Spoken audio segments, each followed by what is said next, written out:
Hei pawb! Wel, os ydych chi'n cofio yn rhan diwethaf y stori, roedd ni wedi cwrdd â'r hwyaid oedd wedi tyfu breichiau ac yn mynd mewn i tir teulu Eloi. Ac wrth gwrs mae teulu Eloi wedi tyfu y denydd ac yn hedfan ar hyd lle. Hedfanodd y teulu Eloi i lawr ac eistedd ar wal ger y drws. Dechreuodd Mrs Eloi grio, "O Rhan Oer, o Rhan Oer," llifodd. "Maen nhw wedi mynd a'n tŷ ni, beth nawn ni? Does dim unman da ni fynd iddo." Dechreuodd y bechgyn grio hefyd. "Fe fydd y cathod a llwynogod yna'n bwyta ni yn y nos," medde Philip. "Dwi eisiau cysgu yn fy ngwely fy hun," medde William.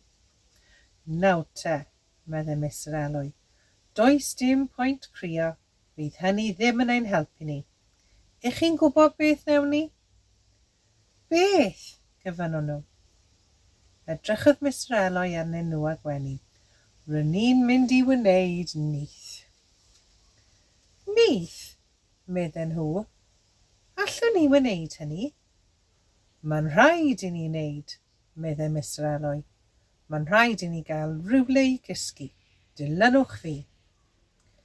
Hedfanon nhw draw at goeden Dahl ac yn union ar ei brig dewisodd Mr Eloi y man i osod y nyth. "Nawr, mae eisiau brigau arno ni," meddai. "Llond y lle o frigau bach, bant a chi baw, i'w gasglu a dod â nhw nôl fan hyn." "Ond does dim dwylo dy ni," cwynodd Philip. "Felly defnyddiwch eich gegau." Hedfanoedd Mrs Eloi a'r plant. Cyn hir roedden nhw nôl yn cario brigau yn eu cegau. Cymeroedd Mr Eloi y brigau a dechrau adeiladu'r nyth. "Mwy," meddai. "Dwi eisiau mwy o frigau. Daliwch ati." Dechreuodd y nyth dyfu. Roedd Mr Eloi yn dda iawn am roi y brigau yn sownd yn ei gilydd.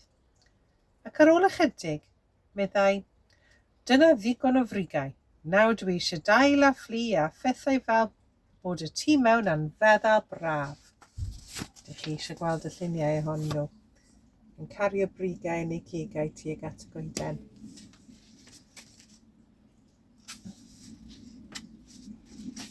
Ac eto fan hyn.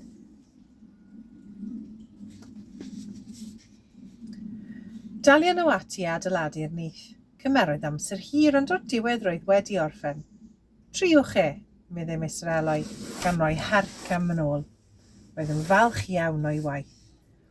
"O, ond yw e'n hyfryd," gwaeddodd Mrs Eloi, gan fynd i mewn iddo ac eistedd. "Dwi'n teimlo gallwn ddod o unrhyw eiliad." Aeth y lleill i mewn ac eistedd wrth ei hymyl. "Mae e mor gynnes," medde William. "Ac mae byw mor uchel yn hwyl a hanner," medde Philip. "Efallai'n bod ni'n fach, ond all neb ein brifo ni fyny fan hyn." "Ond beth yn fwyd?" gyfynnodd Mrs Eloi. "Dyn ni ddim wedi bwyta dim drwy dydd." "Mae hynny yn wir," atebodd Mr Eloi. Felly fe hedfanon ni nôl i'r tŷ a mynd i mewn drwy ffenest agored a nôl y tin bisgedi pan na fydd yr hwyaid yn edrych.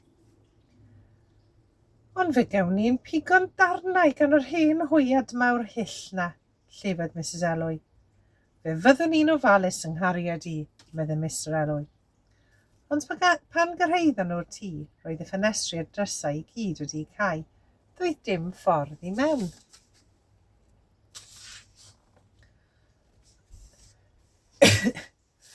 "Edrychwch ar yr hen hwyad yn gas na'n coginio wrth fy mhopti i," gwaeddodd Mrs Eloi, wrth hedfan heibio i ffenest y gegin.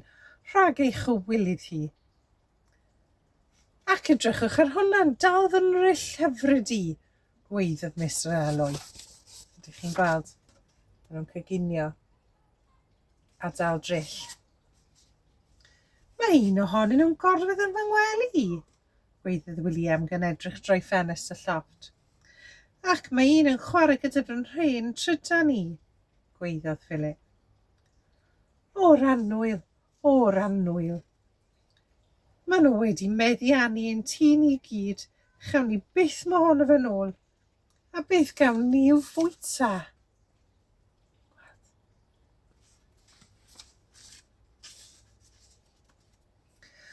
Wna i ddim bwyta mwy dod, meddai Philip. Fe fyddai'n well gen i farw. Na, malwod, meddai William. Cymerodd Mrs Elliot 2 fachgen o dan ei hydenydd a roi cwt iddyn nhw.